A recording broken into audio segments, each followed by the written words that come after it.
Hello दोस्तों, आज हम देखेंगे यूपी पॉलिटेक्निक 2023 के लिए संडे धमाका जो कि फिजिक्स का होने वाला है। इस सेशन में आप लास्ट तक जरूर देखें। ये फिजिक्स का सेशन रहेगा। आपको पता है ये कौन सा सेशन है? पार्ट 4 क्लास है। अगर पार्ट 3 क्लास इसका ऑलरेडी हो चुका है। इस क्लास में दोस्तों सुपर 30 क्वेश्चन करने वाले हैं, क्योंकि आज संडे धमाका होने वाला है, इसलिए सुपर 30 क्वेश्चन करेंगे। तो इस सेशन में जरूर लास्ट तक बने रहें। चलिए सेशन को स्टार्ट करते हैं। सेशन स्टार्ट करने से पहले आप चैनल पर नए हैं तो चैनल को सब्सक्राइब कर लीजिए और वीडियो को लास्ट तक जरूर देखिए। तो चलिए सेशन को स्टार्ट करते हैं। देखिए दोस्तों, आपकी स्क्रीन पर पहला प्रश्न आ चुका है सेशन का। इसमें बोल रहा है दोस्तों, दाढ़ी बनाने में किस प्रकार के दर्पण का उपयोग किया जाता है? दोस्तों, दाढ़ी बनाने में हम लोग अवतल दर्पण का उपयोग करते हैं। इसका right answer option C is correct answer. उसके बाद से दोस्तों अगला प्रश्न देखते हैं। अगला प्रश्न दोस्तों इसमें बोल रहा है, गोली दर्पण में फोकसांतर एवं वक्रता त्रिज्या के बीच संबंध पूछ रहा है दोस्तों, यानी कि फोकसांतर या एफ और वक्रता त्रिज्या आर में संबंध पूछ रहा है दोस्तों। तो चलिए इसको निकाल लेते हैं। तो आपको ऑलरेडी हम बता चुके हैं पिछले लेक्चर में, फोकस दूरी जो होता है दोस्तों हमारा क्या होता है, वक्रता त्रिज्या यानी कि आर का क्या होता है, आधा होता है। इसको याद कर लेना है। तो दोस्तों इसका राइट आंसर ऑप्शन यहाँ पर क्या हो जाएगा, option C is correct answer हो जाएगा। उसके बाद से देखते हैं अपना अगला प्रश्न। देखिए दोस्तों, आपकी स्क्रीन पर अगला प्रश्न आ चुका है। इसमें दोस्तों बोल रहा है, यदि किसी अवतल दर्पण की फोकस दूरी एफ तथा वक्रता त्रिज्या आर हो तो इसमें संबंध पूछ रहा है। तो दोस्तों वही बात है फिर से। तो option A is correct answer हो जाएगा। F equal to R by two, यानी कि फोकस दूरी हमारा होता है वक्रता त्रिज्या की आधी होती है। तो इसका राइट आंसर क्या हो जाएगा, ऑप्शन ए। तो चलिए चलते हैं अपने अगले प्रश्न की ओर। देखिए दोस्तों, अगला प्रश्न ये बोल रहा है हमें, अवतल दर्पण से परिवर्तन के बाद किरण किस बिंदु से होकर गुजरेगी? दोस्तों अवतल दर्पण से परिवर्तन के बाद जो किरण है दोस्तों हमारा फोकस दूरी से होकर गुजरती है। तो इसको याद कर लेना है। उसके बाद से अगला प्रश्न देखते हैं। देखिए दोस्तों, आपके स्क्रीन पर अगला प्रश्न ये बोल रहा है, यहाँ देखिए, किसी दर्पण से वस्तु को कहीं भी रखने से वस्तु के बराबर आकार का सीधा प्रतिबिंब बनता है तो कौन सा दर्पण होगा? था दोस्तों ये दर्पण हमारा समतल दर्पण होगा। इसको याद कर लेना है। उसके बाद से अगला प्रश्न देखते हैं। अगला प्रश्न दोस्तों ये बोला है, प्रकाश के अपवर्तन के कितने नियम हैं?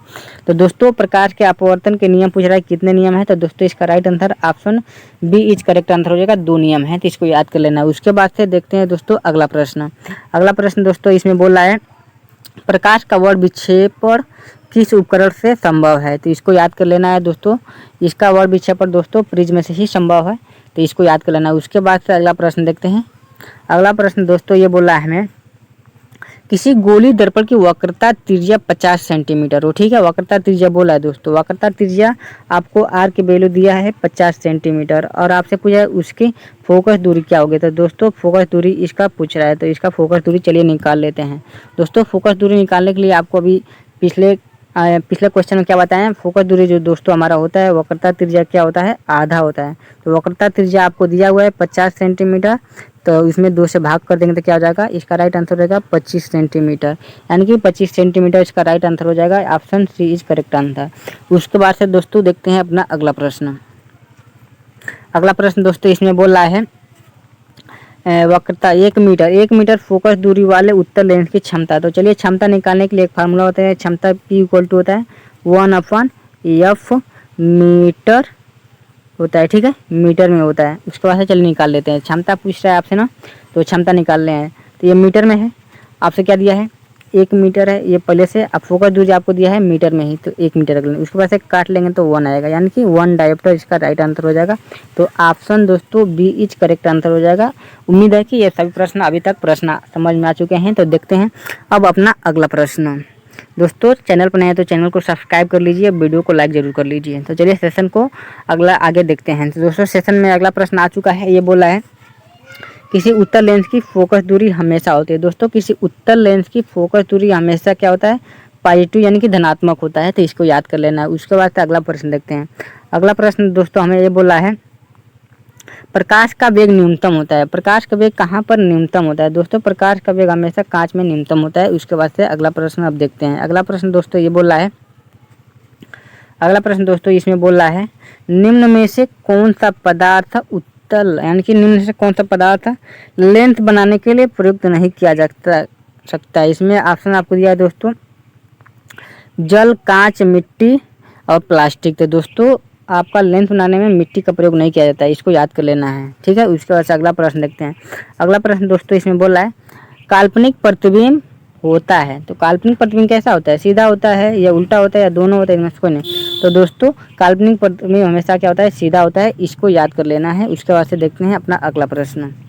अगला प्रश्न दोस्तों इसमें बोल रहा है किस दर्पण से हमेशा वस्तु से छोटा प्रतिबिंब प्राप्त होता है। तो हमेशा दोस्तों उत्तल दर्पण से हमेशा छोटा प्रतिबिंब प्राप्त होता है। अगर बड़ा पूछेगा तो अवतल मारेंगे, यानी कि नाम से मार देंगे। छोटा पूछेगा तो उत्तल छोटा नाम, बड़ा प्रतिबिंब तो बड़ा नाम अवतल हो जाएगा। तो इसका राइट आंसर दोस्तों ऑप्शन ए हो जाएगा। आगे प्रश्न अभी मिलेगा तो इसको याद करना है। अगला प्रश्न दोस्तों इसमें बोल रहा है फोर्स डायोप्टर क्षमता वाले अवतल लेंस की फोकस दूरी होगी। दोस्तों चलिए इसमें फोकस दूरी पूछ रहा है, क्षमता दे दिया है। तो दोस्तों चलिए इसको सॉल्व कर लेते हैं। इसमें आपको क्षमता यानी कि चलिए पहले फार्मूला लगता है, क्षमता दिया है। चलिए P इक्वल टू आपको 4 डायोप्टर दे दिया है। आपसे पूछ रहा है फोकस दूरी। तो फोकस दूरी निकालने के लिए क्या होता है, फोकस दूरी निकालने के लिए क्या होता है, P इक्वल टू 1/f, ये होता है मीटर डायोप्टर। ये तो आप क्षमता का सूत्र होता है। अब इस सूत्र से हम क्या करेंगे, फोकस दूरी निकाल लेंगे। तो फोकस को यहाँ पे ले जाइए, इस फोकस को चलिए कलर से बताते हैं। फोकस दूरी को यहाँ पे ले जाइए। तो F इक्वल टू क्या हो जाएगा, 1/P, ठीक है। उसके बाद चलिए मीटर में होता है, तो यहाँ से मीटर कर चेंज कर लीजिए। 1 को जब मीटर में करने क्या हो जाएगा, 100 सेंटीमीटर हो जाएगा। उसके बाद से P आपको दिया 4 डायोप्टर। अब काट लेंगे तो हमारा कितना कटेगा, 25 बार में। तो दोस्तों इसका राइट आंसर क्या हो जाएगा, 25 सेंटीमीटर। तो ऑप्शन इसमें दिया हुआ है, ऑप्शन दी 25 सेंटीमीटर। उसके बाद से दोस्तों अगला प्रश्न देखते हैं। तो देखिए दोस्तों आपकी स्क्रीन पर अगला प्रश्न आ चुका है। इसमें बोला दोस्तों किसी उत्तल लेंस का फोकसांतर 50 सेंटीमीटर हो तो उसकी क्षमता होगी। तो इसमें क्षमता पूछ रहा है दोस्तों। तो P इक्वल टू आपको पता है, P इक्वल टू क्या होता है, 1/f, और ये क्या होता है, मीटर डायोप्टर में होता है, ठीक है। उसके बाद इसको सॉल्व कर लेते हैं। इसमें दोस्तों दिया है P का वैल्यू पूछ रहा है इसमें, तो P का वैल्यू चलिए निकाल लेते हैं। P का वैल्यू इसमें पूछ रहा है, तो आपको इसको मीटर में दिया है तो इसको सेंटीमीटर करेंगे तो 100 सेंटीमीटर हो जाएगा। और F का वैल्यू आपको दिया है 50 सेंटीमीटर। तो 50 से भाग कर दीजिए तो क्या हो जाएगा, 50 से काटेंगे तो 2 बार में कट जाएगा, यानी कि 2 डायोप्टर इसका राइट आंसर हो जाएगा। तो चलिए इसका 2 डायोप्टर कहाँ दिया है, इसको मार लेते हैं। 2 डायोप्टर आपको दिया है ऑप्शन डी में, तो इसका राइट आंसर हो जाएगा। उसके बाद से अगला प्रश्न देखते हैं। अगला प्रश्न दोस्तों पूछ रहा है किस दर्पण, यानी कि आपको पूछ रहा है किस दर्पण से वस्तु का बड़ा प्रतिबिंब बनता है। दोस्तों तो बड़ा जब पूछ रहा है तो क्या हो जाएगा, अवतल हो जाएगा। जब छोटा पूछेगा तो क्या हो जाएगा, उत्तल हो जाएगा। इसको याद करना है। तो अगला प्रश्न देखते हैं। अगला प्रश्न बोल रहा है इसमें 2 डायोप्टर क्षमता वाले लेंस का फोकसांतर होगा। तो इसको निकाल दीजिए दोस्तों। अभी फार्मूला बताए, फार्मूला लिख रहे हैं, उसके बाद से इसको निकाल दीजिएगा। तो फार्मूला होता है P इक्वल टू 1/f। इसको मीटर में चेंज करेंगे तो हमारे हो जाएगा 100 सेंटीमीटर हो जाएगा। अब इसमें भाग दे दीजिए, ठीक है। तो चलिए इसको कर देते हैं 100। उसके बाद से आपको क्या दिया है, क्षमता पूछ रहा है ना, तो क्षमता की वैल्यू 2 रख लीजिए। उसके बाद आपसे क्या पूछा, F पूछ रहा है। तो चलिए F से वैल्यू निकाल लीजिए। F हमारा क्या हो जाएगा, अब F हमारे 2 की जगह जाएगा और 2 हमारा F की जगह आएगा। तो काट लेंगे तो क्या हो जाएगा, या 100/2 यानी कि 50 बार में कटेगा। तो दोस्तों इसका राइट आंसर 50 हो जाएगा। तो ऑप्शन डी हो जाएगा। उसके बाद देखते हैं अगला प्रश्न। देखिए दोस्तों अगला प्रश्न इसमें बोल रहा है प्रकाश के परिवर्तन के कितने नियम हैं। तो दोस्तों प्रकाश के परिवर्तन के 2 नियम हैं, प्रकाश के अपवर्तन के भी 2 नियम होते हैं। तो इसको याद करना है। उसके बाद से देखते हैं अगला प्रश्न। अगला प्रश्न दोस्तों इसमें बोल रहा है, यहाँ बोल रहा है विद्युत यानी कि निम्नलिखित में से कौन विद्युत का सुचालक है। सल्फर, प्लास्टिक, आयोडीन और एक और ऑप्शन दिया है ग्रेफाइट। तो दोस्तों इसका ग्रेफाइट हो जाएगा विद्युत का सुचालक है। उसके बाद से अगला प्रश्न देखते हैं। दोस्तों अगला प्रश्न बहुत शानदार है, बहुत आसान है। इसमें बोला दोस्तों विभवांतर का मात्रक होता है। दोस्तों विभवांतर का मात्रक ऑप्शन सी करेक्ट आंसर हो जाएगा, वोल्ट होता है। इसको याद कर लेना। उसके बाद से अगला देखिए दोस्तों आपके स्क्रीन पर अगला प्रश्न आ चुका है।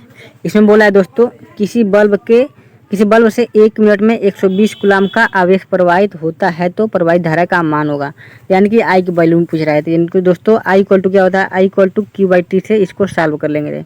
तो आपको Q की वैल्यू दिया है 120 कूलम। उसके बाद T की वैल्यू दिया 1 मिनट। इसको सेकंड में लेंगे तो क्या हो जाएगा 60। उसके बाद इसको काट लेंगे तो 60 दूनी 120। तो धारा का मान क्या हो जाएगा 2 एम्पियर। तो दोस्तों इसका राइट आंसर ऑप्शन बी हो जाएगा, यानी कि 2 एम्पियर। उसके बाद देखते हैं अपना अगला प्रश्न। दोस्तों देखिए दोस्तों आपके स्क्रीन पर अगला प्रश्न आ चुका है। इसमें बोला है दोस्तों विद्युत बल्ब का तंतु किस धातु का बना होता है, लोहा का, टंगस्टन का, तांबा का या सोना का। तो दोस्तों विद्युत बल्ब का तंतु जो बना होता है टंगस्टन का बना होता है। इसका राइट आंसर ऑप्शन बी हो जाएगा। उसके बाद से अगला प्रश्न देखते हैं। अगला प्रश्न दोस्तों इसमें बोला है यहाँ देखिए दोस्तों, अगला प्रश्न बोल रहा है यहाँ पर 10 ओम एवं 20 ओम के दो प्रतिरोधों को श्रेणी क्रम में जोड़ने पर समतुल्य प्रतिरोध होगा। तो दोस्तों आपको पता है श्रेणी क्रम में जोड़ना है तो R इक्वल टू क्या होता है, R1 प्लस R2 को जोड़ लेते हैं, बस इसको सिंपली जोड़ लेते हैं। तो R1 वैल्यू 10 दिया है, उसके बाद R2 वैल्यू दिया है 20, तो इसको जोड़ लेंगे तो दोस्तों आ जाएगा हमारा 30 ओम। तो इसका राइट आंसर दोस्तों option C is correct answer हो जाएगा, क्योंकि ऑप्शन सी में 30 ओम दिया है। उसके बाद अगला प्रश्न देखते हैं। अगला प्रश्न दोस्तों आ गया है, इसको देखिए, बहुत शानदार प्रश्न ये भी है दोस्तों। इसमें बोला है किसी बल्ब से 220 वोल्ट पर 2 एम्पियर की धारा प्रवाहित होती है तो फिलामेंट का प्रतिरोध होगा। तो दोस्तों हम इसको ओम के नियम से निकाल लेंगे, क्या होता है V equal to I R से निकाल लेंगे। तो इसमें बोला है प्रतिरोध का मान, तो R इक्वल टू क्या हो जाएगा दोस्तों, V बाई आई। अब आपको V का वैल्यू दिया है 220 वोल्ट और I का वैल्यू दिया है 2 एम्पियर, ठीक है। उसके बाद इसको काट लीजिए, जब काटेंगे तो क्या हो जाएगा 110 बार में कट जाएगा। तो आई का वैल्यू, आर का वैल्यू क्या हो जाएगा 110 ओम, ठीक है। तो इसका राइट आंसर क्या हो जाएगा, राइट आंसर इसका दोस्तों हो जाएगा ऑप्शन डी। ऑप्शन डी में दिया है 110 ओम। उसके बाद से अगला प्रश्न देखते हैं। अगला प्रश्न दोस्तों यहाँ पर आ चुका है, इसमें बोला है देखिए, किसी चालक के छोरों के बीच विभवांतर भी प्रतिरोध R एवं प्रवाहित धारा I के बीच संबंध होगा। तो दोस्तों अभी आपको बताए हैं V इक्वल टू क्या होता है IR, यानी कि ओम का नियम है। तो दोस्तों इसका right answer option A is correct answer. उसके बाद से अगला प्रश्न देखते हैं। अगला प्रश्न दोस्तों आ चुका है, देखिए ओम का नियम ही आ गया, तो इसका तो देखकर मार लेंगे, तो ऑप्शन क्या हो जाएगा, ए इज करेक्ट आंसर, यानी कि V इक्वल टू IR हो जाएगा। चलिए ओम का नियम है, इसको याद कर लेना है। उसके बाद अगला प्रश्न देखते हैं। अगला प्रश्न दोस्तों आ गया है, इसमें बोला है दोस्तों कार में रेडिएटर का कार्य क्या होता है। तो दोस्तों कार में रेडिएटर का जो काम होता है, इंजन को ठंडा रखने के लिए रेडिएटर का यूज करते हैं। तो इसका राइट आंसर डी हो जाएगा। उसके बाद अगला प्रश्न देखते हैं। बैटरी से किस प्रकार की धारा प्राप्त होती है दोस्तों, इसमें बताना है। तो दोस्तों बैटरी में हमें दिष्ट धारा प्राप्त होती है, इसको याद कर लेना है। उसके बाद से अगला प्रश्न देखते हैं।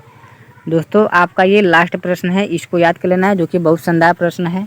1 वोल्ट कहलाता है दोस्तों, 1 वोल्ट हमारा जूल प्रति गुलाम के बराबर होता है, इसको याद कर लेना है, जो कि बहुत शानदार प्रश्न है। और दोस्तों ये हमारा लास्ट प्रश्न था, टॉप 30 क्वेश्चन कराने वाले थे, जिसे हम लोग सुपर 30 के नाम से जान रहे थे, तो इसको याद कर लेना है। उसके बाद दोस्तों आपको सभी प्रश्न समझ में आया होगा, कमेंट बॉक्स में ज़रूर बताएं, और वीडियो को लाइक कर लीजिए, चैनल को सब्सक्राइब कर लीजिए इसी प्रकार के और आगे वीडियो देखने के लिए। तो धन्यवाद दोस्तों, यहीं पर सेशन समाप्त करते हैं।